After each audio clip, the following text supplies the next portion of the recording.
the best team that they can put on the field this year.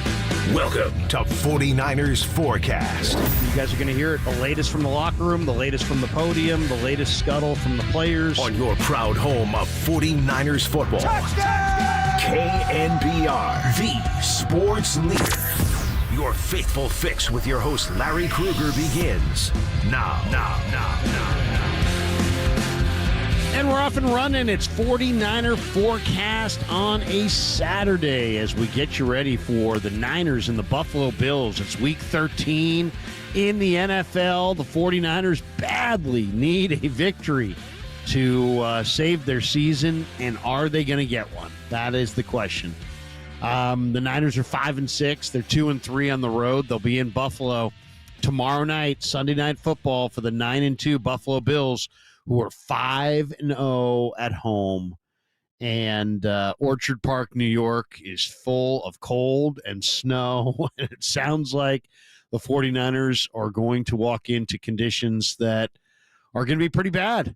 25-mile-an-hour winds, lots of cold, lots of snow. I don't know if it's going to snow during the game, but it's going to be rough. And, anybody who's ever played in the conditions will tell you that the wind is where it really starts to impact the game as far as what kind of game stylistically it's going to be. Is it going to be a run game? Well, it probably is going to be a run-heavy game if there's 30-mile-an-hour winds. Now, I saw the weather report last night, the local weather report saying that maybe the winds will be more like 25 miles an hour. So maybe that will be the situation. But even so, it's going to be difficult to pass the ball, you would think. And the 49ers are going to have Brock Purdy at quarterback. He's listed as questionable. Kyle Shanahan said a lot can happen between now and kickoff, so nothing is guaranteed. But right now they're leaning towards Brock playing at quarterback in this game. A couple things stand out to me when I'm looking at the Bills and the Niners. One, you look at the Niners offensively. They're the 4th rated offense in football, and yet they're the 13th scoring offense in football. And then you look at the Bills, and they're literally the exact opposite. They're the 13th overall offense in yards, but they're 3rd in scoring. So, the Niners are, I believe I saw the yardage differential thing as far as the NFL. Who's got, you got point differential, how many points you score against how many points you allow. Well, there's yardage differential as well. Guess where the 49ers sit in yardage differential on the season? We're talking about a 5-6 football team. They're 2nd in the league. They're 2nd in yardage differential. So, you think about this year for the 49ers. It has been, they are a significantly better football team than 5-6, and yet you are what your record says you are, and it's as simple as that. But when you look at the Niners numbers offensively and you look at the Bills numbers offensively, it tells you the story.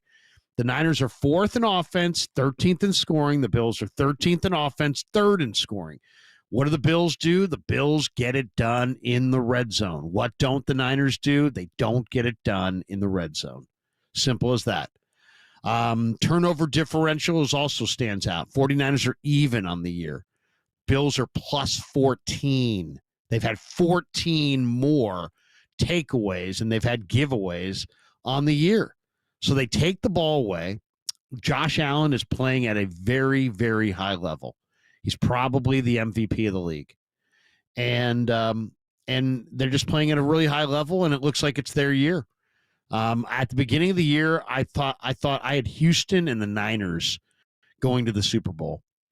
Right now, if I was doing this again during Thanksgiving weekend, I'd probably go, a lot of people think it's Lions Chiefs. That's the chalk.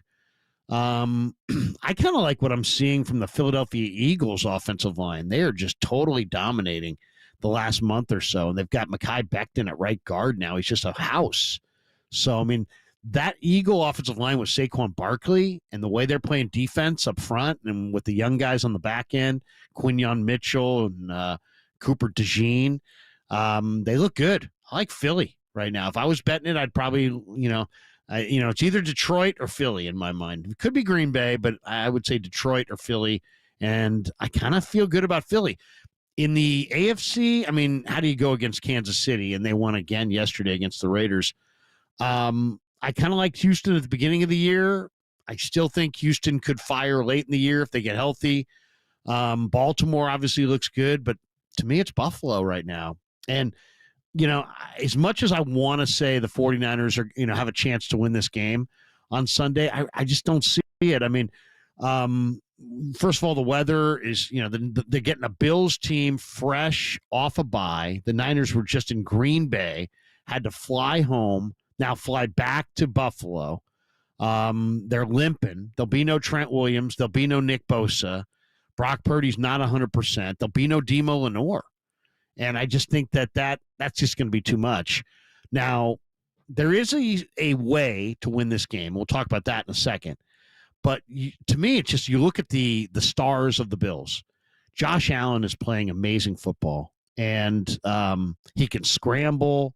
He can execute. He can be on script. He can be off script. They can design runs for him. He's just really good. The Niners are gonna have to spy him. He's got a huge arm. He's 6'6". He's got big hands. It doesn't seem like the conditions bother him. So I don't see the Niners slowing him down. They have not put on much of a rush. They won't have Nick Bosa.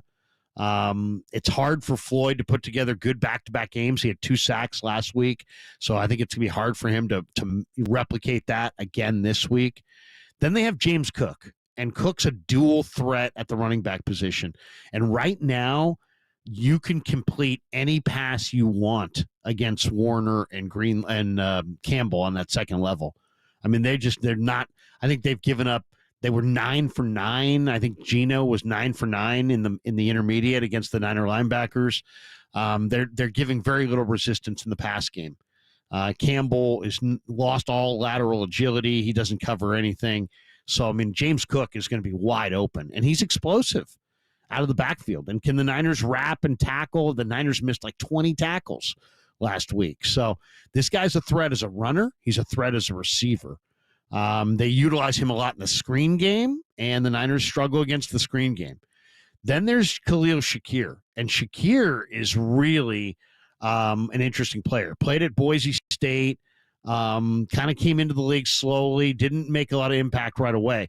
He ranks, since week 7, Khalil Shakir ranks 4th in the entire league among all wide receivers in receptions per game. He's been catching 7.2 per game. He's got at least 6 in every game he's played over that stretch.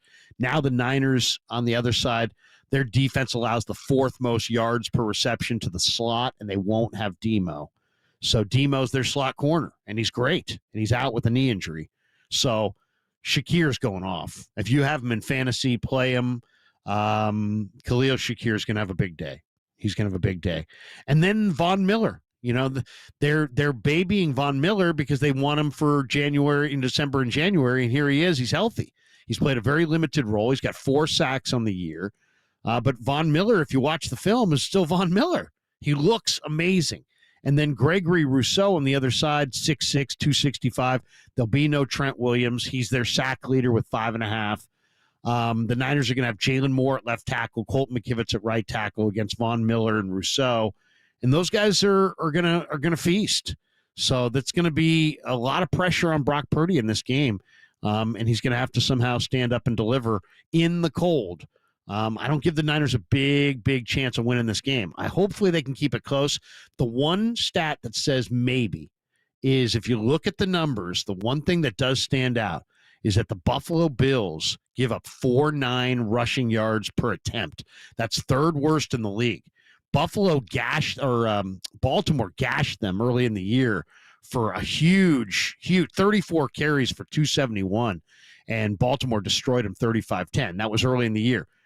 If the Niners can run the ball with Garendo and Mason and McCaffrey and run the ball a lot in this game, this may be a game they can hang in because Buffalo doesn't stop the run all that well. As I said, 3rd worst in the league in yards per carry allowed.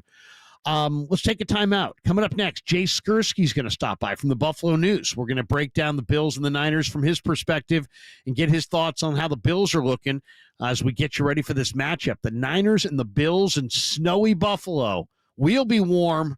The Niners will be very cold. Jay Skursky joins us next as we continue with 49er Forecast on a Saturday on the Sports Leader.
faithful. Larry Kruger's rocking the red and gold as 49ers forecast continues on KNBR, the sports leader. Sports leader. Well, welcome back to 49er Forecast on a Saturday as we get you ready for the Niners and the Buffalo Bills. The Niners have to have this one, and Buffalo is playing great. And with us on the UMA guest line to help us break it down is Jay Skursky, who covers the Buffalo Bills for the Buffalo News. Jay, thanks for the time. Appreciate you stopping by. Yeah, appreciate you having me. No problem. Well, let's talk a little bit about Josh Allen, man. He looks like the MVP of the league. I'm reading he's on the verge of getting engaged, I guess, to Haley Steinfeld. I mean, this guy's world's exploding right now. He's going to be the second most famous person in his family eventually here. Allen's been terrific this year, hasn't he? Yeah, he certainly has. Yeah, it's been a big week for him, as you mentioned there. He got engaged, and that is the talk of the town in Buffalo right now. Maybe even ahead of this week's game. But no, listen, on the field, he has been remarkable, and that's nothing new. He's been one of the best quarterbacks in the NFL for years now. But the fact that he has, I think, refined his game in such a way where he's really taking care of the football. That was one of the knocks against him, fair or unfair. I think in some ways it was unfair, but he has cleaned that up largely. He's taken basically an entirely new cast of wide receivers, save for Khalil Shakir, and gotten production out of them. Their offense, while it, statistically has not maybe risen to the level that it has in years past, they're getting the job done, kind of week in, week out. You look at that play that he made 2 weeks ago in their last game against the Chiefs before the bye. It's 4th and 2. You need a play. You turn to your best, your best player. You keep the ball in his hands, and he turns in what was the highlight of the year for the Bills, one of the highlights of the year in the NFL. Runs it in for a touchdown to beat Kansas City and knock them from the ranks of the unbeaten. So, in terms of what the Bills ask from Josh Allen, it's a lot, right? They want him to be the face of the franchise. They want him to be the unquestioned leader of this offense and of this team, and he's delivering on all fronts this season so far. How is this offense different, under Brady than it was under a guy like Ken Dorsey, let's say, a couple of years ago? So they run it a little bit more. James Cook is effective. His numbers are down a little bit from where they were last year, but his touchdown total is way up. And so I think he's a really good lead running back, but he's not the only guy, right? Ray Davis is a rookie, Bay Area, actually. Grew up in San Francisco, and so this will be, I'm sure, fun for him to play against the 49ers. But he's run really hard as a rookie. Even Ty Johnson, their third running back, has given them some good play at times.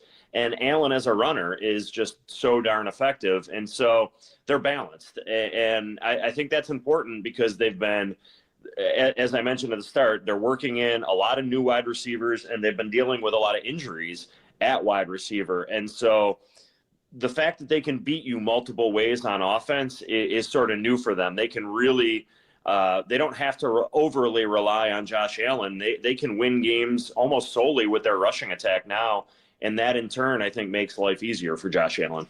Yeah, I mean Dalton Kincaid is out.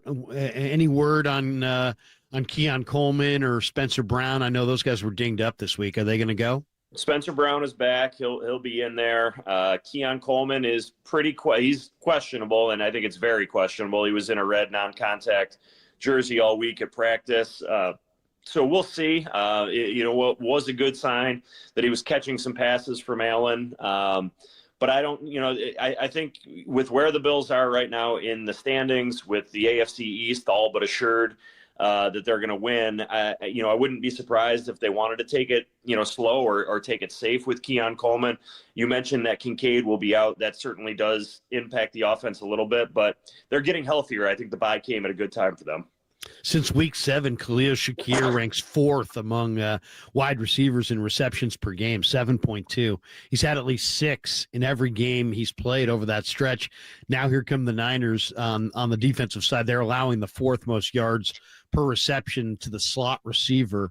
How good has Shakir been, and how much has Amari Cooper, in that addition helped this receiving core? Yeah, so Shakir first, he's been great. Very, very good. Basically, kind of everything that they've needed him to be. He was a player the second half of last season that really started to emerge, and I think has built on that really well. He did deal with an ankle injury kind of week 5. He missed the game, but I think that impacted him probably for a couple of weeks after that. I think that is really now behind him, and I think we're seeing the difference, what 100% or as close to it as you can get at this point, healthy Khalil Shakir can mean for this offense. Probably 2020, 2021 is the best that I've seen this offense play under Allen, and it was no surprise or no small part of that was Cole Beasley in the slot. He was dynamic for this team for 2 or 3 years, and Khalil Shakir has been pretty much every bit of what Cole Beasley was. And I mean that in a very complimentary way, because Cole Beasley was excellent for this offense. And when you have that type of a weapon in the slot, or a reliable sort of guy that you can trust in the slot, it means a lot for Allen. And I think, Khalil Shakir has really developed into that. The second part of your question with Amari Cooper, it's almost too early to say. And I know that sounds crazy. He's been on the team now for a while, but he gets hurt in the second game that he's with the Bills. It's a wrist injury. It keeps him out of a couple of games. He's able to come back against Kansas City, and he makes a couple of big plays, but only 2 catches. Then they have the bye week. And so, he's playing with a cast on his wrist. I mean, that tells you the toughness of the guy, right? But in terms of what he means overall for this offense and how it's going to function when he is 100% or close to it, we haven't really seen that yet. And I think that's actually one of the reasons why, if you're feeling even more excited, I guess, or optimistic about where this Bills team can go, well, when you have Keon Coleman, Amari Cooper, and Khalil Shakir all functioning healthy and being able to take their full complement of snaps with Dalton Kincaid, that's probably their best grouping on offense, and we really haven't seen that yet. So I think that's the goal over these final 6 weeks here. We know this team's making the playoffs. We know they're winning the AFC East. They're in the running for the number 1 seed, but they want to use this 6 weeks to really get healthy and sort of fine-tune what that offense is going to look like when it gets into the postseason. They've got a couple really good running backs. I mean, James Cook can run it. He can catch it. That's Dalvin Cook's younger brother. He's been good. He scored 15 or more fantasy points in 3 of the past 4 games, so he's pretty productive. You mentioned all day Ray Davis. If you watch Kentucky, football, he was great in college. And you're right, he's a San Francisco guy. Is there any rhyme or reason to how Brady utilizes his 2 backs? Yeah, Cook is the lead back. There's only been maybe a game or 2 where that hasn't been the case. He did miss 1 game mid-season with an injury. I forget at this point what the injury even was, but he was able to get back pretty quickly. No, it's mostly Cook, and then beyond that, it's between Ty Johnson and Ray Davis. It's kind of, game script, game flow, who maybe has a little bit of the hot hand. I think they view that 2-3 running back rotation as maybe more matchup based. Cook is going to be in there as the starter against pretty much anybody, but then Davis and Johnson have kind of rotated back and forth who that second running back is. This offensive line, I was looking at some of the numbers. Josh Allen's been sacked the fewest number of times of any quarterback in football. Deion Dawkins is his left tackle. He's a tremendous talent. And they went Osiris Torrance early in the 23 draft. He's their right guard. I kind of like Brown, who's the kind of a tall right tackle. How would you describe this line? Is this the best line the Bills have had in a while? Yes, and that I think has been a pleasant, I don't know if I would say surprise, but pleasant development. Mitch Morse was their veteran center, played some very good football, had a great relationship with Josh Allen. They let him go after this past season in kind of a salary cap related move. And there was some legitimate questions about how that line would sort of take shape without Morse. So Connor McGovern slid over from left guard to center. They inserted David Edwards into the lineup at left guard. He was their 6th offensive lineman last year. Actually ended up kind of playing a decent amount because the Bills do a jumbo package with 6 offensive linemen quite frequently, actually. And the line has not missed a beat. And honestly, I think it's a little bit better than maybe even it was last year. They've stayed very healthy. Brown has been the only one to miss a game. That was last week or 2 weeks ago against Kansas City with a sprained ankle, but he'll be back now. So they've been able to stay healthy. There's a lot of continuity up front. You mentioned Allen being sacked the least amount among starting quarterbacks in the league. Now, we have to give Allen a lot of credit there, too. He is exceptionally elusive. He is exceptionally good at making that first rusher miss. But there are some advanced stats that would say that this Bills line has probably been the best that they've had since Josh Allen has been the quarterback. And, you look at their their rushing numbers on the surface maybe don't say that they're, one of the better running attacks in the league. But if you dive deeper into the advanced stats, when they do want to run it, they're pretty successful. And again, I attribute that to some of the success that they're able to have up front too. So yeah, I think as a whole, this group, whether it be run blocking or pass blocking, is playing at a high level. It's interesting. You look at the Niners offense compared to Buffalo's offense. 49ers offense is 4th overall, but they're 13th in scoring. So they're 4th in yards, 13th in points. The Bills offense is 13th in yards, but 3rd overall in points. The Niners are not getting it done in the red zone. So is it safe to say the Bills have been excellent in the red zone? They've been good in the red zone.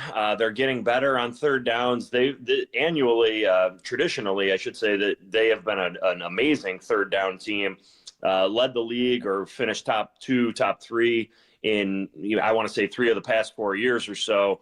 Very, very good third down team. At the beginning of the season, they were not. However, the last, I want to say 7 games or so, it's really improved to the point now where they're back into the top 10 in third down conversion rate. And so, if you extend drives, obviously that leads to more scoring opportunities. And when you get into the red zone with Josh Allen, given his dual threat nature, they're a tough team to defend when you get down close to the goal line. They've had some, contributions from Keon Coleman down in toward the goal line. Dawson Knox, their number 2 tight end, who's going to be their starter with Kincaid out, has always been a pretty good goal line threat. And so, yeah, they have found a way to finish drives, even though, their yards per game maybe doesn't, paint the entire picture for the success that they've had offensively. I know the Niner game plan, no matter who's at quarterback, is going to be run the ball an awful lot. Matt Milano, I know he's got the torn left biceps. I haven't heard whether or not he's going to go. Is there any word on Milano? Just that he has been able to practice fully all week. He still is on injured reserve. I think that one's truly kind of up in the air. We should get word here pretty soon. Obviously they'll have to activate him. He is still on injured reserve, so they would have to activate him. I do believe that they have an open roster spot to do that. It would be, I would say, maybe a week or 2 sooner than what we expected in terms of Milano's return to the lineup. But we know that he's a very diligent worker. We know he's been, grinding on his rehab since he got hurt in August. We've seen him in the facility basically daily. So he's been around the team. There's not, there's no worry at all about him in terms of getting up to speed with the scheme. I think it's just a matter of, do they want to bring him in this week, or do they want to hold off just to be extra cautious with him maybe one additional week because it is an NFC opponent? I think that remains to be seen, but Milano is getting very close to a return. We're talking to Jay Skursky on the UMA guest line. Jay covers the Buffalo Bills for the Buffalo News. Niners and Bills go tomorrow night in Buffalo. There could be 30-mile-an-hour winds and wind chill temperatures in the single digits. What do you think? Is this, you're there, boots on the ground. I mean, what's it looking like? You think it could be 30-mile-an-hour winds and snow everywhere? Is this going to be one of those games where it's impossible to run? And might that favor the 49ers? I know that sounds crazy that would favor the West Coast team, but Buffalo's defense has given up 4.9 per carry. That's 3rd worst in the league. Baltimore ran it on them early in the year for big numbers. I don't know that the Niners can do that. But what do you think? What's the weather going to look like in this game? Yeah, so I'm looking at green grass at my house, but I live in Amherst, which is the north towns of Buffalo, and the south towns is traditionally, and that's where Orchard Park is, and that's where they get hit with the snow pretty hard. And so, yeah, I expect that this is going to have some, whether the snow is falling during the game or not, there's going to be snow on the ground.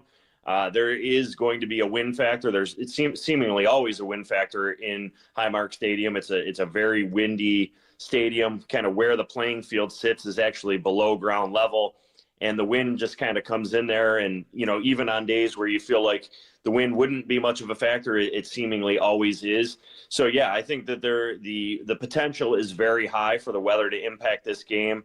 You mentioned the Bills' run defense. It's probably their biggest deficiency right now in terms of yards per carry allowed against, as you mentioned, they're third worst in the league, 30th in the NFL right now.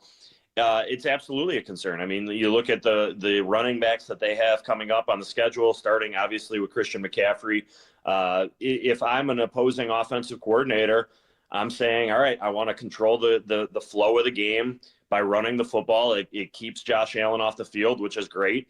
And I need to, I have to make the Bills prove that they can stop the run, and they have not been able to do that at times. So I do expect, weather conditions being the way that they are will play into that. But honestly, even if it was 50 and there was no wind and the weather conditions were ideal, I'd still want to run it if I were the 49ers. It's funny. You look at the Niners; they have got a weapon in Christian McCaffrey who they can throw it to, but then no team in the league has allowed a lower percentage of targets to opposing running backs than Buffalo. They 25%. They're really good at defending the running back out of the backfield. It's interesting. I brought up the run D, but if you look at the way they just defended Kansas City's run, you'd say, hey, man, Buffalo's really good against the run. But if you looked at them early in the year against Baltimore ran right through them. Have there been changes to their personnel or to their scheme? Why were they so deficient against the run early in the year? No changes. No changes to the scheme. No changes to the personnel, really. I'm trying to remember back to that Baltimore game in Week 4, whether they were missing anyone. Terrell Bernard, their middle linebacker, I believe, missed that game. That's certainly impactful. He has developed into quite a playmaker for them. But that doesn't, excuse it. That was just one of those games where they got Derrick Henry and Lamar Jackson on the other side, and those guys are really good, and they proved it. But no, the Bills' run defense it's run a little bit hot and cold here over the past few weeks. They were excellent against Seattle. That was Week 8. Kansas City, as you mentioned, Week 11, that would have been. They were pretty good. Jonathan Taylor had a lot of success in Week 10. He's a player that's given them problems in the past. Miami ran for a lot of yards. That was by design. They don't care if Miami runs for a lot of yards. They don't want Tyreek Hill scoring 80-yard touchdowns against them. So that was a scheme kind of thing. So, yeah, I think that this Bills run defense, their defensive tackles, Daquan Jones, Ed Oliver, I'd like to see a bit more impactful play from them this season. I feel like they've been okay. But I don't know that they've really taken over any games, especially with Oliver. You'd like to see a little bit more of that. But by and large, I think the Bills have a defensive philosophy where if the other team is focused on the run, most of the time the Bills are going to be okay with that because they aren't giving up the quick score that way. And, you look at their the way that they defend the deep ball and deep passes and sort of high, explosive plays. They're really good at taking those away from opposing offenses. The 49ers are going to be without Trent Williams in this game. Jalen Moore is going to start at left tackle, Colton McKivitz at right tackle. Let's talk a little bit about the edge pieces on this defense. First of all, I don't know a lot about Buffalo's defensive coordinator. Is it Bobby Babich? It is, yeah. Yes. Yeah, tell me a little bit about Bobby Babich. And I know these edge rushers. I mean, Von Miller is a future Hall of Famer. I don't know how much he's got left, but, you never want to see any tackle one-on-one with Von Miller. And then Russo is, I loved him at Miami. I mean, he's 6'6", he's 265. He's their sack leader with 5.5. Talk to us a little bit about Miller and Russo off the edge. How effective have they been? Yeah, Russo, I think, is one of the more underrated players in the NFL. I think he's been excellent. You look at, I know his sack number 5.5 maybe doesn't jump off the page, but go take a look at his tackles for loss. Go take a look at his quarterback hits. They're both up there in the league. I want to say top 5. For a while, he was leading the league in tackles for loss. I believe both of those numbers, the bye week maybe changed those a little bit, but I want to say they're close to top 5 in both of those stats. And those to me are a true reflection of what kind of impact you're making off the edge. You're getting close to the quarterback, you impacting him. Greg Rousseau is doing that a lot on top of being a very good run defender for an edge player. So I think Rousseau's having an excellent year. That's reflected in how much the Bills are playing him. Sean McDermott rotates along the defensive line quite a bit. Rousseau has earned his trust to the point where he's in there, I want to say 70+% of the snaps. That's a very high number for an edge rusher. Now it's the opposite for Von Miller. He's down around 30%, maybe 35%. With Von Miller, a game on December 1st is, fine. They want Von Miller to make an impact in January. They are basically keeping this guy fresh. They're hoping that he can be the closer, right? When they go against Patrick Mahomes or they go against Lamar Jackson deep into January and they need a play on a key third down, can Von Miller make it? So, we'll see Von Miller on Sunday night. He'll do some things, but it wouldn't surprise me at all if his snap count is, somewhere between 20, 25. If he played 30 plays, I'd be blown away because that's a big number. They believe in A.J. Epinesa opposite of Greg Rousseau. So they're deep on the defensive line, just in sheer numbers in terms of waves of guys at the edge position that they'll put out there. They're kind of keeping Von Miller, in my mind, under wraps until the playoffs. Yeah, I mean, it's a luxury to be able to do it, but he's like one of the few guys in football that I would actually do that for. The Niners have a guy like that who was in Buffalo last year, in Leonard Floyd, who, even without Nick Bosa last week, Floyd stepped up. He had 2 big sacks. That up the move, that up the field move where he just pushes up the field and then just kind of reads if the quarterback steps up in the pocket. And then if he does, he kind of jump cuts over and makes the sack. I mean, he's a very smart football player, Floyd, and he never loses sight of the football. But those veteran guys off the edge are so valuable. We mentioned how Buffalo's playing so well.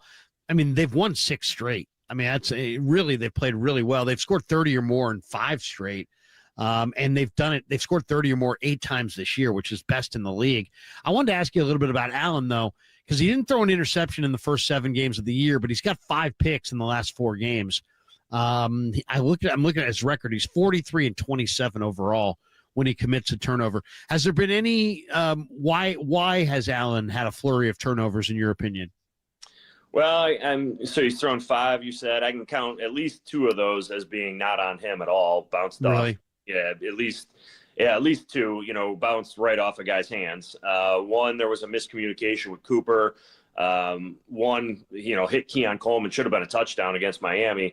And instead it bounces straight up in the air and it's an interception for Jalen Ramsey. So, let's take 2 of those off his record if you could, and he's thrown 3 all season, right? So that's not bad. He had a couple against Indy. I want to say he threw 2 in that game. Those weren't great, but I think if you would have said through 11 games and a 9-2 start that Josh Allen's only thrown 5 interceptions, you'd sign up for that any day. And so, yeah, I think maybe a little bit of, as I mentioned, Khalil Shakir is the only receiver they have on this roster who coming into this year had caught a pass from Josh Allen. So there's still some chemistry building going on with some of these guys. I'm sure that's a part of this. Once in a while, you're going to make a bad throw. When you throw it as often as Josh Allen has, that happens. So that's not to excuse him entirely, but I think when you look at how many Mahomes has thrown, for example, right, you'd take what Allen's thrown at 5 this year. No question. And what a guy. I mean, I saw the video with the kids in the hospital. I mean, the kid, Josh Allen is a special guy for sure. He's probably going to win the MVP.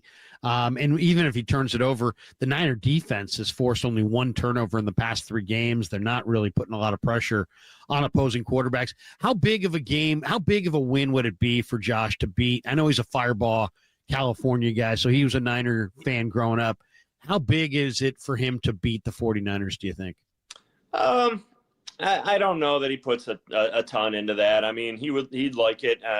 It was interesting. I had a conversation with him earlier this year before they went to Indianapolis a few weeks ago. The amount of teams that he has not beaten in the league is pretty small. Indy was one of them.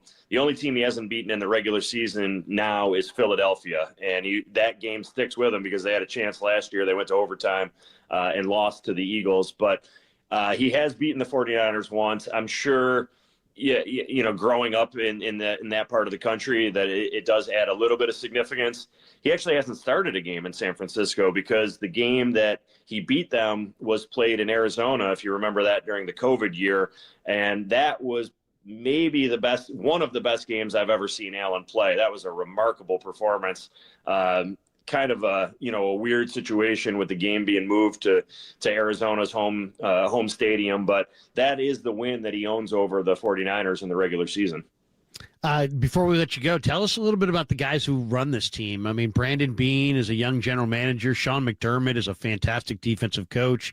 And yet at different times there's been some heat on him for sure. I think you got a great head coach and a terrific GM. How do you view the brain trust of the Bills?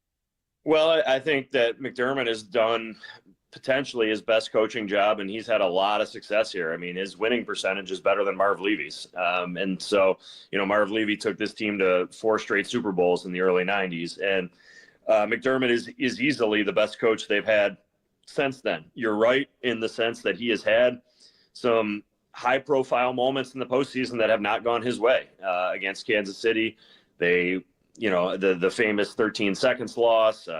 They were outclassed against Cincinnati in the playoffs in a home game.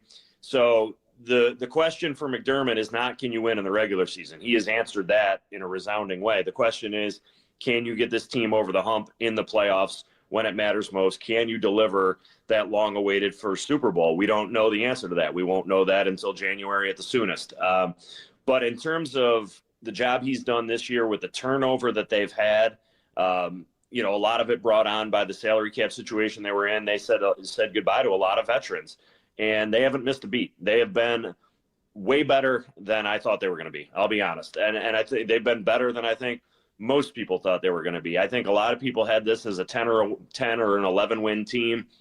Maybe they get to 12. Maybe the Dolphins, finally overtake them in the AFC East and they make it into the playoffs as a wild card. Well, they got a chance Sunday night to win the AFC East for the 5th straight time. That's never been done in franchise history. Mind you, this is a team that went to 4 straight Super Bowls in the early 90s. Even those teams never won 5 straight division titles. So that, I think, tells you the amount of success that they've had under Sean McDermott, under Brandon Beane. Beane, like any general manager, has had his hits and misses in personnel, but I think he's drafted really well in recent years. They're getting a lot of contributions from rookies or second-year guys.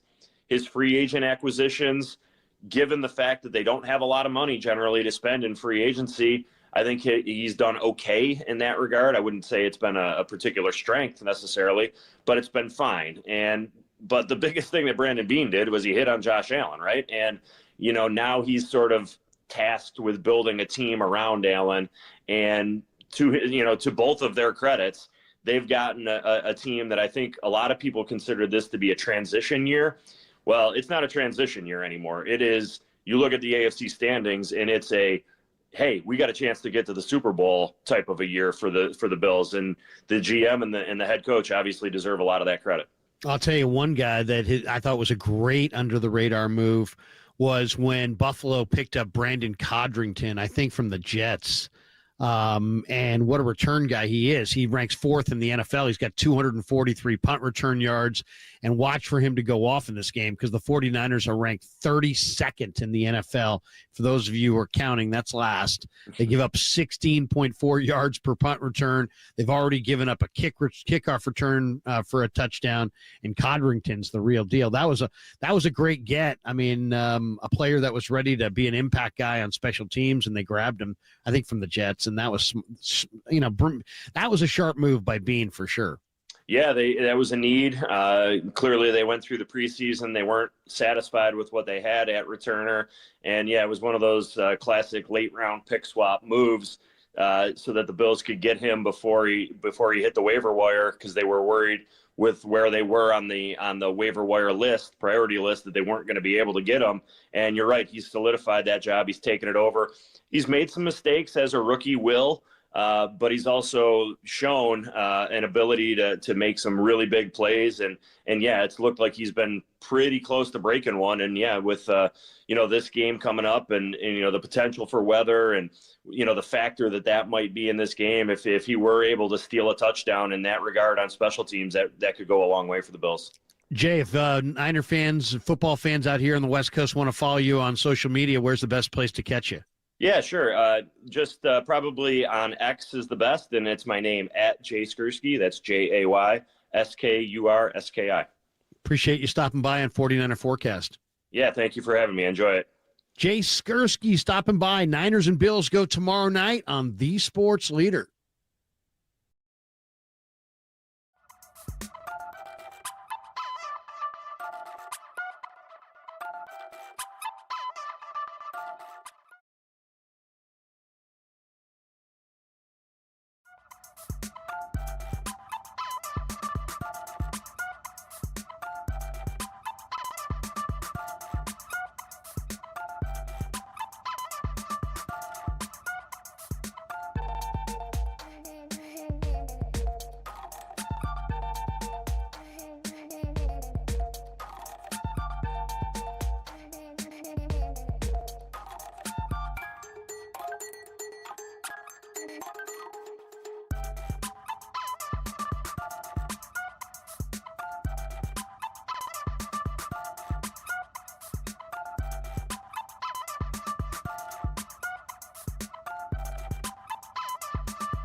you dove for the touchdown against the Seahawks. I think your dad has said in the past that that's sort of your calling card, something that you've done your whole life. Do you have to sort of rethink that moving forward, those types of plays? No. I mean, obviously I want to be smart, and, when you're diving at the pylon, be smart with the ball and not have it get hit out and be a touchback or a turnover or anything like that. But, that's part of my game of, being able to move around and do what it takes to get in the end zone. And I've done that, high school, college, and then NFL. So, yeah, obviously be smart, protect myself kind of thing. But, it's my competitive nature. I want to make it happen if I can. So, and being smart about it. So. Faithful Larry Krueger's rocking the red and gold as 49ers forecast continues on KNBR, the sports leader. We're coming down the home stretch on 49er forecast. Hope everybody's having a phenomenal November 30th day. Man, November has come and gone, and December is here, just around the corner. And, of course, the Niners go tomorrow night in Buffalo against the Bills, and Brock Purdy is likely going to go. So that's good news. Niners have no chance without Brock, none. And they've got a chance without him, or with him. Not a huge chance, but a chance. If they run the ball, if they don't turn it over, they don't have a huge negative play on special teams, if they can somehow get a couple turnovers, they could win the game. It's the NFL. Anybody can win. Here is the final injury report. Aaron Banks is out, so Ben Barch is going to start at left guard. Nick Bosa is out, so I would imagine Yatir Gross-Matos and Leonard Floyd start at defensive end. Jordan Elliott is out. Now, that's a big one. I'm not sure who's going to start. Maybe Kevin Givens, but Givens is questionable. So Dre Greenlaw remains out. He's not going to be activated. Diamador Lenore is out, which is a huge one because Khalil Shakir has been really hot in the slot receiver position for Buffalo, and Demo's the Niners slot corner. So that one hurts. And Big Trent Williams is out. So you got Russo on one edge, and you got Von Miller on the other edge, and good luck. Conley's questionable. Flanagan Fowles is a great special teamer. He's questionable. Givens is questionable with the groin. Renardo is questionable with a neck. And Purdy is questionable, but he is going to go. Unless something unforeseen happens, Brock Purdy's going to go. So it's going to be a tough game for the 49ers for sure. They got to run the ball. They got to run the ball in this game. They can't do this thing like they did last week in Green Bay, where you look up and Green Bay's up 17-0 and the 49ers have run 6 plays. I mean, you just can't do that. You have to sustain drives. You have to run the ball. The Niners have lost 2 straight. This is the 4th time, by the way, this season the Niners are playing a team coming off a bye. They're 1-2 in the previous 3. They're the only team in pro football, by the way, playing 4 teams off a bye this year. Really hard to believe. But hopefully the 49ers can play a cleaner game. I want to see Garendo. I want to see Mason. I want to see some backs besides McCaffrey. I felt like Kyle kind of contradicted himself this week. Kyle's like, well, it's going to take a while for CMC to ramp up. People that are being critical of him are being too critical. Well, you're the one who's putting him out there at a rate that's crazy. Use your other backs. Use Mason. He was the 3rd leading rusher in football. He's going for 5 yards a carry. How many teams have 2 young, healthy running backs that are just ready and waiting and are averaging over 5 yards a carry? Not many, but the 49ers do. They have Mason and Garendo, and it doesn't look like CMC's quite himself just yet. Why force feed it? Run all your backs. I was disappointed to see that Ronnie Bell got cut, but Ronnie Bell's not a great fit for the 49ers at wide receiver.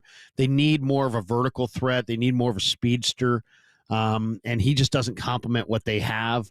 I would expect Ronnie Bell to show up in L.A. with the Chargers. They badly need a receiver. He played at Michigan. He's ready to roll right now. I think he could help Harbaugh's Chargers quite a bit, to be honest. Coming up next on KNBR today is Just Dubs with JD. JD's we'll talk some Warrior basketball, and Warriors are starting to look a little bit like last year. So hopefully they can start to pick it up a little bit. And then after Just Dubs is going to be the Iron Bowl. So keep it locked on the leader all throughout the day. Iron Bowl, Alabama, Auburn. I don't know if I ever told you guys the story. I drove into Birmingham years ago on a Friday before the Iron Bowl, and I've never seen, it was like every car had either an Alabama or an Auburn flag or, some bumper sticker or license plate holder. I mean, it's literally like, you can't be like, oh yeah, no, I'm not into it.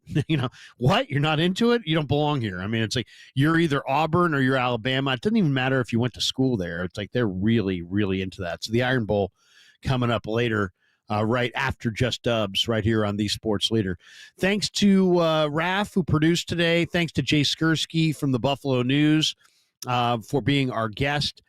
I do want to mention one thing on the way out here. Of course, I'm a native San Franciscan, and I'm a lifelong, San Franciscan. I went to Stewart Hall Grammar School. I went to St. Ignatius High School. And one of my favorites, the great Bob Drucker, passed this week. Legendary basketball coach at St. Ignatius. As a kid, I dreamt of playing for Bob Drucker. He was just a tremendous guy, great family man, terrific history teacher, one of the great teachers you're ever going to find, and just a legendary coach. He was a counselor. He was a teacher at SI. Bob Drucker, 42-year career at SI, and it began in 1965. He taught my brother. He taught me. And he was just, he was they called him the Wizard of Westlake, because he raised his family out there by Westlake, by OLM, Our Lady of Mercy, and led the Wildcats to 394 basketball wins, 8 league championships, 2 CCS titles, and in 1984, the NorCal Crown with guys like Jeff Tilgen and Paul Fortier and Levy Middlebrooks and those guys, amazing, amazing players. So I was front and center for a lot of it because my brother was the basketball manager for years, and as a little kid, he dragged me to all the games. So when I was 5th grade, 6th grade, 7th grade at night, I was sitting at Kezar watching SI and Reardon, watching SI and SH, watching Mitty and SI down there, Bellarmine, St. Francis, and all these great WCAL games. And those guys who played in the 80s were my heroes, and Bob Drucker was absolutely a phenomenal person. And RIP Bob Drucker. So that's going to do it for us. Have a great day, everybody. Catch me tomorrow with JD and Copes on the pregame. Leading into the game, we'll be with them after the game as well. Have a great rest of your Saturday. Go Niners, and JD is next on the Sports Leader.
Dub Nation. Dub Nation. Big fat dub. Whenever we can, wherever we can, we're talking hoops. And you know our guys will ramble. Can you just email me the rest of this story? This is Just Dubs with John Dickinson. Dickinson's an underrated talent, 100%. On KNBR 104.5 and 6.8. Streaming live at knbr.com and on the KNBR app. Yes, welcome in. Happy Saturday morning to you. It is John Dickinson here on KNBR, the sports leader. It's Just Dubs with JD, as we do it each and every Saturday morning here, talking all things Golden State Warriors and NBA basketball. And it is a pleasure this morning to be coming to you from Buffalo, New York. That's right, no lake effect snow yet, as I look out the window here of the hotel room. And why am I coming to you from Buffalo? Well, of course, the 49ers and the Bills tomorrow right here on the Sports Leader. A 5:20 kickoff for that one, as the pregame's going to get going at 2 o'clock. So looking forward to that, and looking forward to being on hand for that as the 49ers try to even their record back up at 6-6. And, the Niners in obviously a lot of trouble with a lot of guys out, although it's trending toward Brock Purdy being able to play, as you heard Kyle Shanahan mention yesterday in his post-practice press conference. Let's talk some Dubs, though. Great to have everybody who is watching on YouTube and Twitch.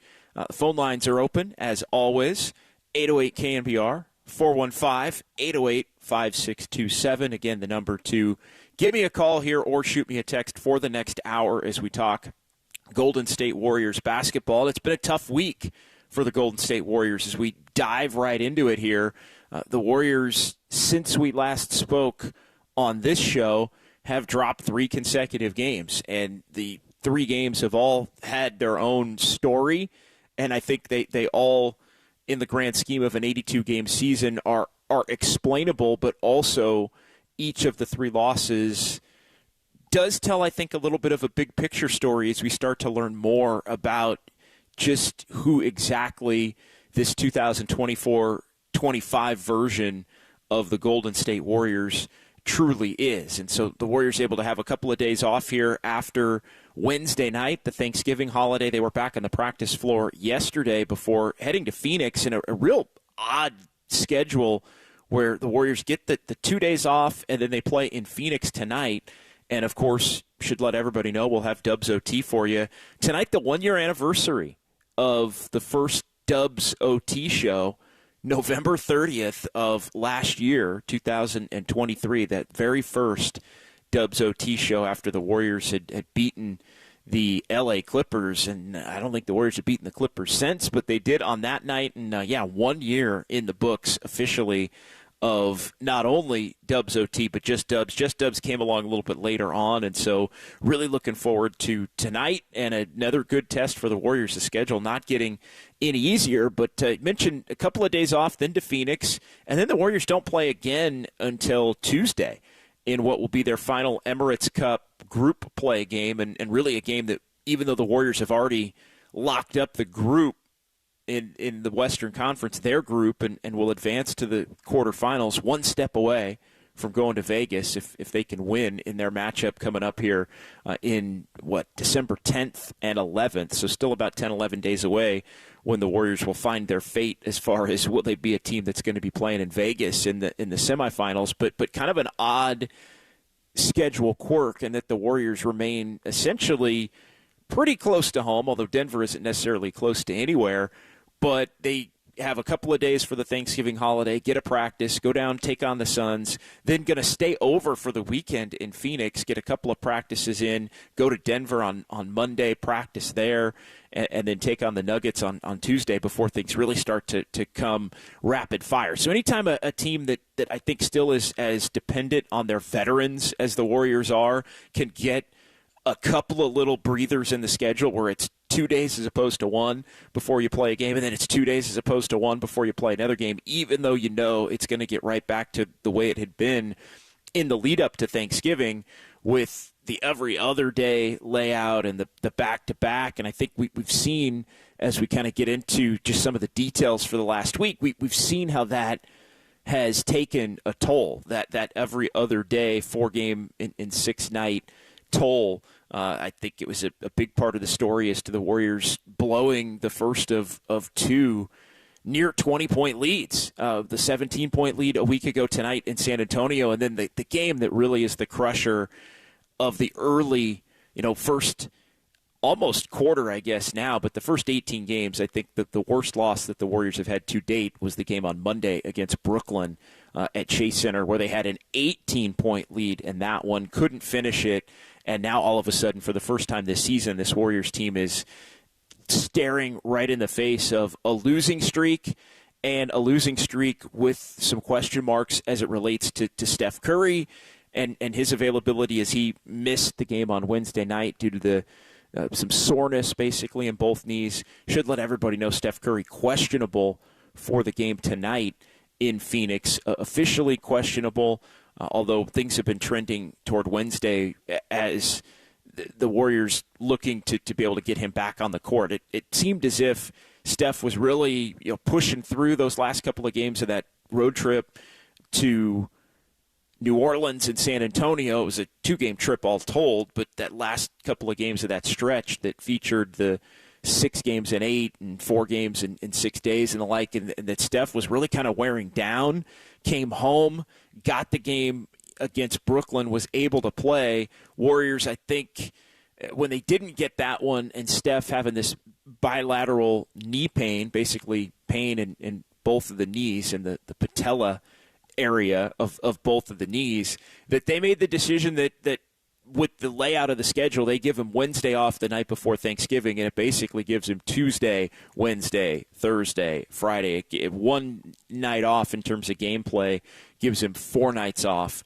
from gameplay, and that's just going to be something that the Warriors are going to have to do this season to be able to keep him fresh, because as we've seen here, the Warriors early on won 3 games without Steph Curry and were competitive in that game against Oklahoma City on Wednesday night. But the longer this team has to play without Steph Curry, I think they really showed that they're still very much looking for secondary scoring. They're also really looking for somebody that can step up and step into a role consistently on a night where Steph is out, and that proved to be the difference down the stretch, even in a highly competitive game for the Warriors against Oklahoma City on Wednesday. The defense was there after the first quarter, but just not enough offense, and not knowing truly where the Warriors were going to get the offense from. Could it be Buddy Hield? He shot it well, but was in foul trouble. Jonathan Kuminga wants to be the guy, but can he be somebody that fully can be trusted down the stretch? Varying degrees of success. They gave him some opportunities against the Thunder. Didn't really play well in the fourth quarter. Played exceptionally well in the second and third quarters after struggling in the first quarter. And, we've seen Kuminga basically in an emergency situation guide the Warriors to a win going back to the first game of November in Houston, after they had blown that 30-point lead. But, once in a while in an emergency situation against a team that's scrambled from coming from 30 down, he can do that. But I think the more you're dependent on him doing it, willing as he may be, the less likely you're able to get it from him consistently. So continuing to just learn more about this team.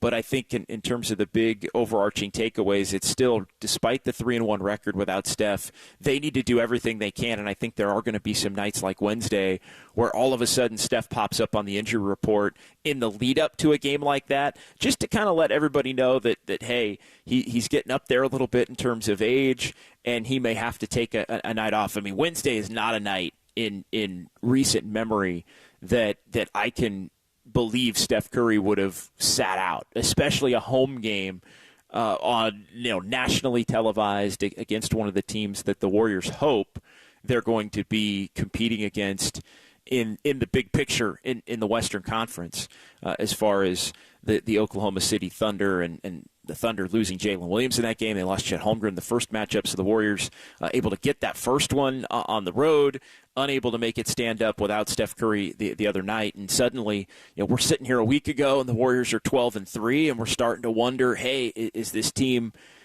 potentially going to show themselves to be contenders in a Western Conference or in the NBA at large? And now for the first time over the last week, we're starting to wonder, okay, is this thing maybe a little bit closer to last year? The first signs of things looking a little bit more like last year in terms of some of the inconsistencies. The defense has dropped a little bit of late.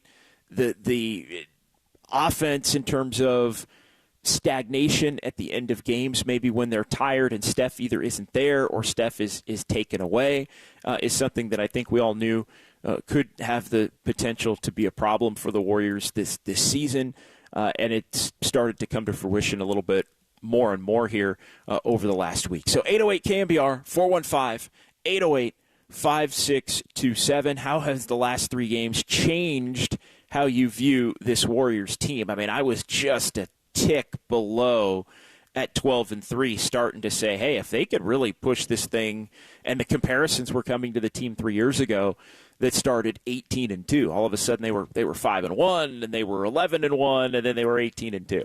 And you're 20 games in, and this team not going to be that.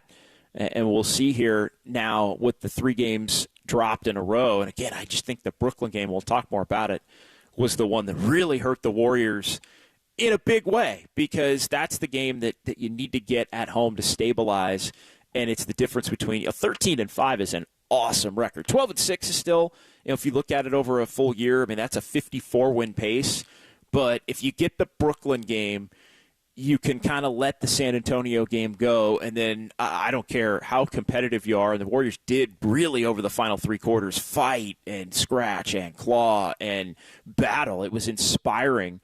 Pat Spencer's coming in and trying to make an impact on the game. So I think when you look at it from that standpoint, that's an L you're probably going to take against the Thunder at 99% of the time when you don't have Steph Curry. But if you get the Brooklyn game, I think you can overlook the San Antonio game, and then the OKC game is just kind of what it is. So how have the last 3 games changed the calculus for you as far as what the Warriors can be this season, and also big picture as it relates to what the Warriors must do or attempt to do at the trade deadline to improve this roster? And does it have to be a second star is the big question that's going to come up between now and the end of the year. So 808 KNBR, it is just Dubs here on a Saturday morning. We're off and rolling. Got a couple of phone lines open if you want to jump in and join the Warriors conversation.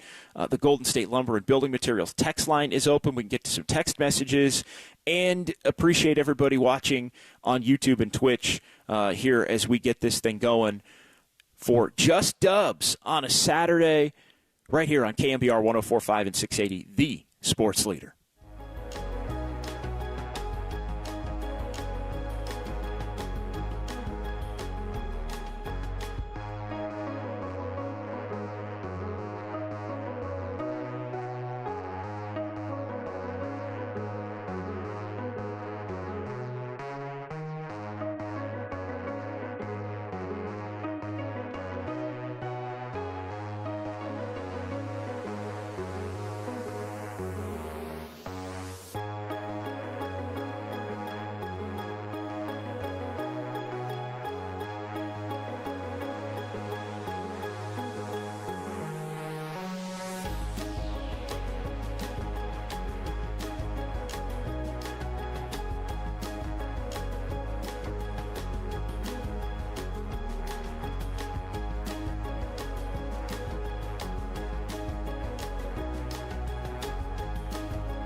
I can do a better job there, and I definitely have to, especially when Steph's out. When he's out, I have to make sure that I'm getting us into something. And AV told me. He told me the last 2 days that would be the case. And times you just get lost in the game. And, I kind of got lost in the game a little bit, but I got to be able to identify, that we're a little scattered and get us settled down and get us into something. That's not on BP or any of those guys. They don't have the experience to do that, so that's my fault. This is KNBR, and this is Just Dubs with John Dickinson, streaming live on YouTube at KNBR 1045. All right, welcome back. It is Just Dubs here on a Saturday morning. 808 KNBR. Warriors have dropped 3 in a row. They're still 12-6, by the way. Phoenix tonight, Denver on Tuesday, then a couple of games against Minnesota with a home game against the Rockets wedged in there, and that's all before the Emirates Cup quarterfinals, which are going to be on December 10th or 11th. The Warriors have already advanced to being one step away to going to Vegas. We'll give you some more details on some of the potential juicy matchups there for the Warriors, as they've already clinched the win in their Western Conference Group C.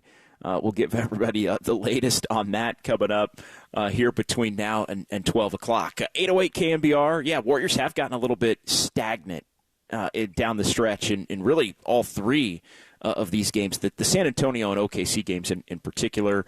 Not enough defense in the Brooklyn game overall. I think the Warriors did have enough offense through chunks of that game to where if the defense had been just a little bit better, they would have been able to grab that one. And again, 12-6 is still pretty good.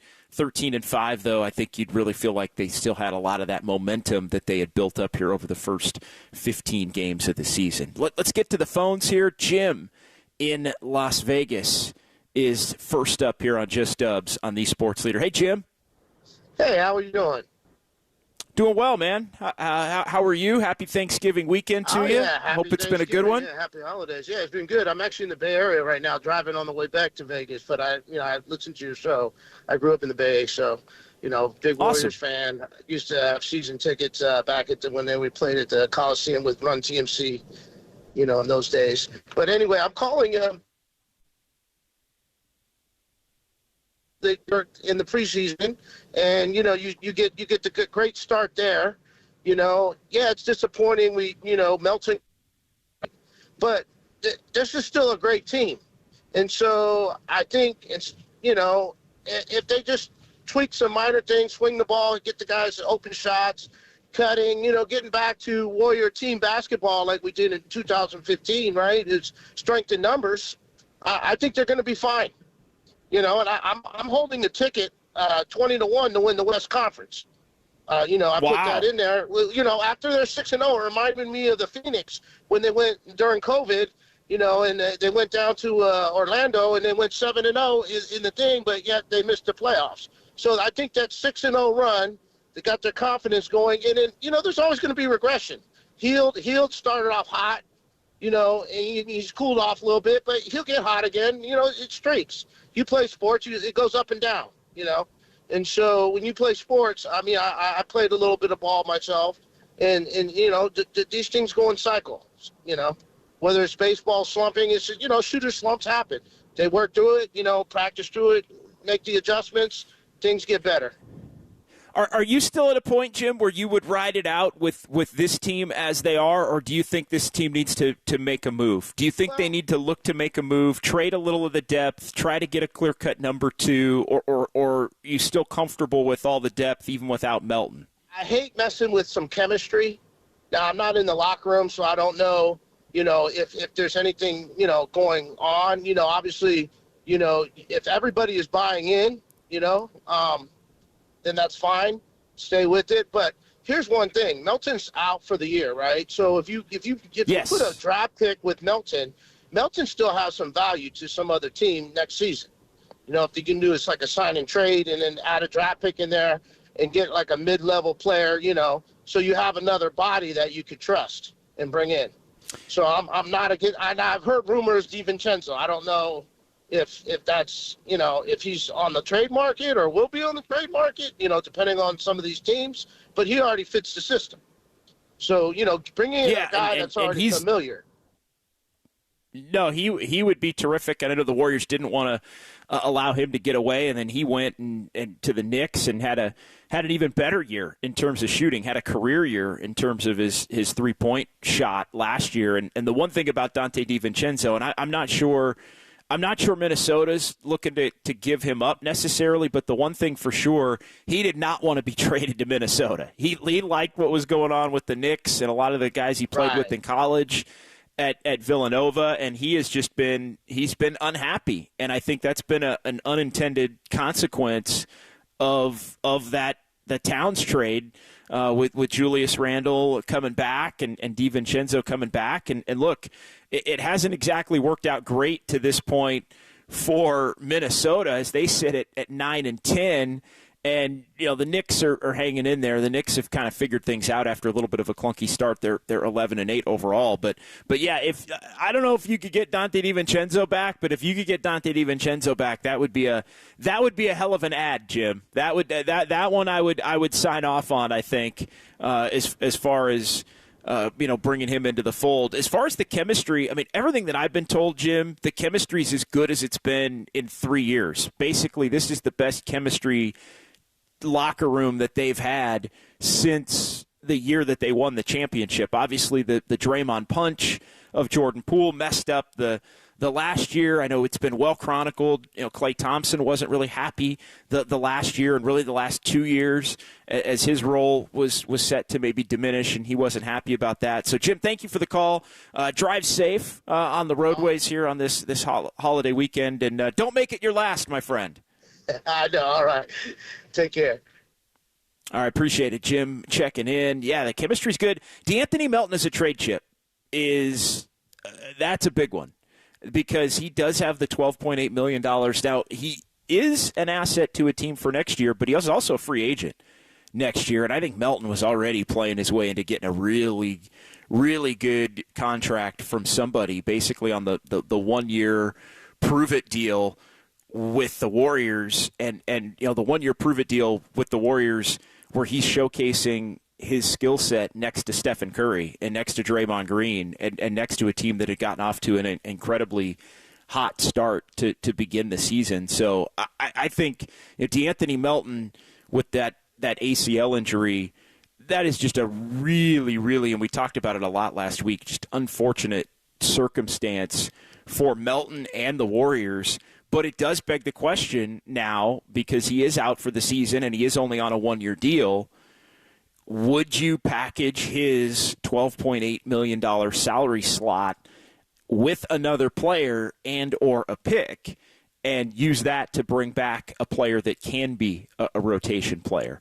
A salary potentially that another team would want off of. And it would be the asset that you attach to it to bump up the total number in terms of the finances that would be going out the door. And obviously you have to keep the finances coming back in the door within a range according to the collective bargaining agreement. So the more you ship out, the more in terms of salary you would have the potential to take back, although the Warriors are hard capped at the first apron for this season. But yeah, that's one I think to monitor where an unfortunate injury that nobody wanted to have to see happen can wind up providing a blessing in a sense as an opportunity to get better by using the contract of a player that no longer is going to be in the fold, not because the Warriors didn't want him to be. The Warriors definitely wanted him to be, but with the ACL injury, he's done for the season. So Jim had mentioned he still believes the Warriors are a great team. I think the Warriors have the makings of being a great team. I think the last week, maybe we have to temper that. We've seen a little bit more of some of the inconsistencies. I think really both ways. I think the defense the last couple of weeks has started to dip. It was really on display in the Brooklyn game, and I think if you go back through the last 2.5 weeks or so, the Warriors were right there at the top of the league, really in terms of defense overall. And, they've been more shaky defensively. Just the overhelping, the ball pressure, those kinds of things as you look at the defensive rating. Yeah, the Warriors at this point, defensive rating still in the top 5 overall in terms of defensive rating. And as you look at some of the matchup stuff against the Suns tonight, but 107.4, the defense rating still near the top in net rating overall. Warriors have a top 10 offense and a top 10 defense and a top 5 defense, but those numbers I think trickling down a little bit over the course of the last couple of weeks here, and the offense has stagnated. It really, they had enough to finish, and I'll tell you another thing that's on display, and we can get into this at 808 KNBR. Lately it's been the blown lead thing has come up again, right? What are you always worried about? You're worried about the consistent defensive energy night in, night out throughout a season.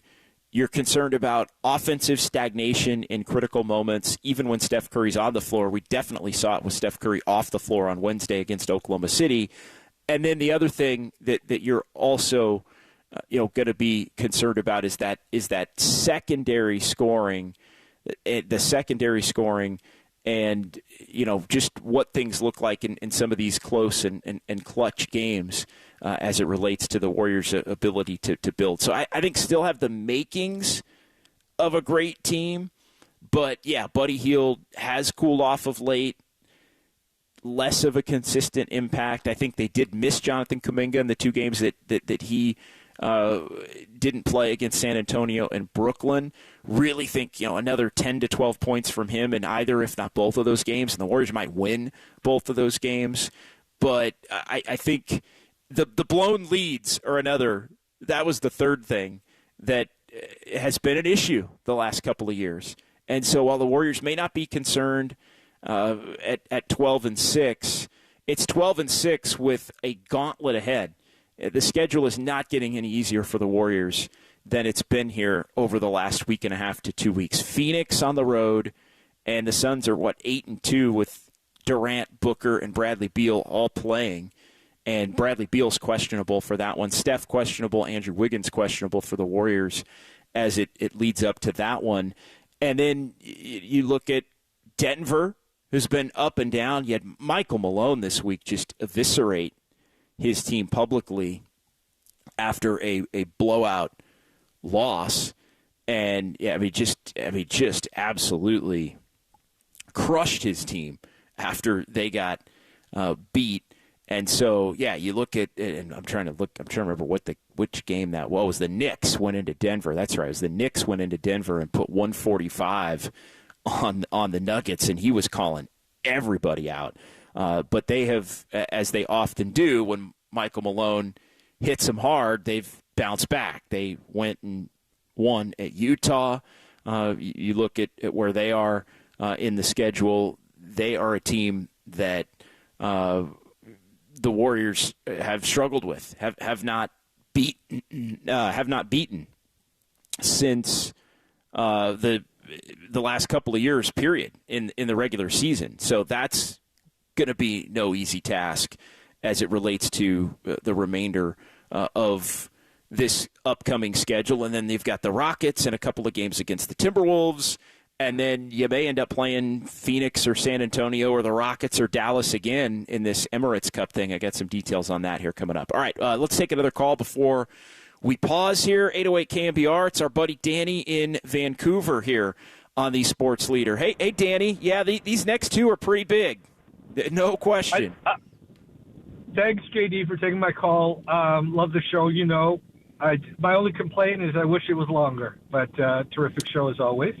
Stay tuned in January. We are going to crank it up after the 49ers season is done. We're going to move this thing to 2 hours. So maybe sooner than we anticipated in January, but it's coming at some point, Danny, so stay tuned for that. Thanks. Well, you're on fire, so that's great news. These next two games are big. I feel like I'm okay if they split. I need to see really 2 good games and at least to go 1-1.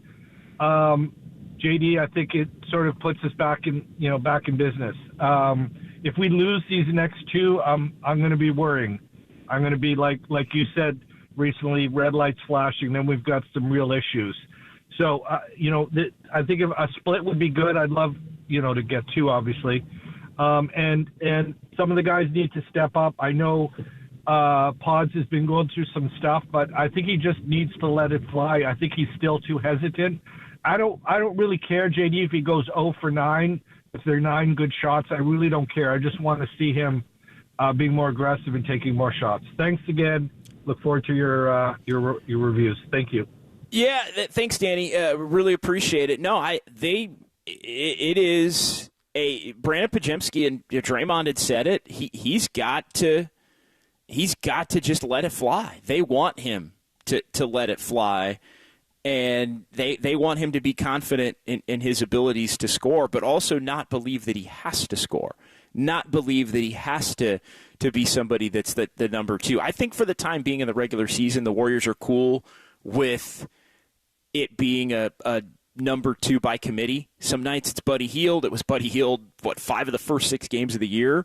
It was Buddy Hield, and hell, not even Buddy Hield as the number 2, but Buddy Hield is the number 1. Kuminga's had his moments. Wiggins has had his moments. Pajemski has the potential to have his moments on a given night in terms of scoring. I think in the regular season, the Warriors are comfortable with the team that they've built as far as having enough to have somebody be the number 2, even if you don't necessarily know exactly who that particular player is going to be on a night in, night out basis. So that I think is, but yeah, he's just got to let it fly. I wouldn't, and I know the whole team wants to take a lot of 3-pointers, and that was something that was preached in the preseason and training camp in Hawaii. They really believe there's an advantage in taking a lot of 3-pointers because they have a group of players that can get hot. And again, you might have one or 2 guys get hot. It might be 2 different guys on different nights, and that can help carry you if you're getting enough up in volume. As long as they're usually pretty good shots, it does tend to give you an advantage over some other teams on nights where maybe you aren't the better team, but you're the hotter team. And that's how you can pull off some of these games with competitiveness defensively and a connectivity. And, that would be my one concern here as the Warriors have dropped the 3 in a row, is they worked so hard in October to build a connected roster and to believe in each other and have the pieces fit and develop some semblance of a defensive identity, which I still think they have, although it's slipped. They want to do all those things and have it propel them to you don't want to waste the start. You don't want to waste it. And I don't think at 12-6 and 54-win pace you're necessarily wasting it, but that's where they keep coming back to that Brooklyn game. That's the one you got to get, because even if you don't win the next 2, then you're still 13-7, and then you've got at least some home games before the NBA Cup and all of that. Now it starts to shift toward, when are you going to get a win? When are you going to find that win? And tonight's going to be difficult. And it looks like the Warriors are going to get Stephen Curry back, although we'll continue to keep everybody updated as we learn more on that. The latest injury report dropping here at 11:30. And, yeah, Curry still questionable, along with Andrew Wiggins. Jonathan Kuminga probable, the same illness that kept him out for a couple of games. So Kuminga's good to go. And Gary Payton II, right adductor tightness for GP2, he is probable as well. So if I had to guess, I think Steph is in. I think Peyton, obviously, and Kuminga are in. And Wiggins is the one that you wonder about. And, man, you need Andrew Wiggins if you're going to be going up against Kevin Durant and the Phoenix Suns. So 808 KNBR, 415-808-5627. Let's go ahead and pause here. We do have still time to sneak in another call or two. Couple of lines open. The Golden State Lumber and Building Materials text line had a comment that made me laugh. We'll read that one for you and dive into the YouTube chat as well, as it is Just Dubs here on a Saturday morning on KNBR 104.5 and 680, the sports leader.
Live from downtown. Hurry, way downtown. Bang! Bang! This is Just Dubs with John Dickinson on the Sports Leader. Streaming live at KNBR.com and on the KNBR app. All right, final segment. Man, we're flying through here. Just Dubs on a Saturday morning. And stay tuned for Dubs OT tonight. Tip-off for the Warriors and the Phoenix Suns, 6 o'clock Pacific time. And so we'll be on right around 8:15, 8:30, right at the final horn, as I will be coming to you from Buffalo originally. And I'm looking in the YouTube chat here. Danny Golding TV, sup JD. I'm going to be at the game tonight in Phoenix. Well, Danny, enjoy it. Phoenix is a great spot to see an NBA game. And, yeah, I was going to be in Phoenix tonight as well, but then this whole lake effect snow thing in Buffalo, and originally I was going to be on a red eye from Phoenix to Buffalo tonight after the Warriors take on the Suns and after we do Dubs OT from Phoenix. And then cooler heads prevailed on that one with some of the weather issues. And it's like, oh, we're just gonna get to Buffalo. We're just gonna get to Buffalo, and it not snowing at last glance here in Buffalo, but apparently from just talking to people in town and at the hotel and kind of walking around a little bit earlier in the morning, it's coming. It's coming, and they've got this lake effect snow warning in place here for really the next almost 48 hours. It's going now till early on Monday morning. But Danny, enjoy the game. Wish I could have been there to say hi to you in Phoenix. But alas, we'll have to forward that to April when the Warriors are next there. Unless the Warriors wind up playing a Emirates Cup game in Phoenix. The Golden State Lumber and Building Materials text line 209 made me laugh. At least the Warriors are still in the running for the coveted NBA Cup. You bet you're behind they are.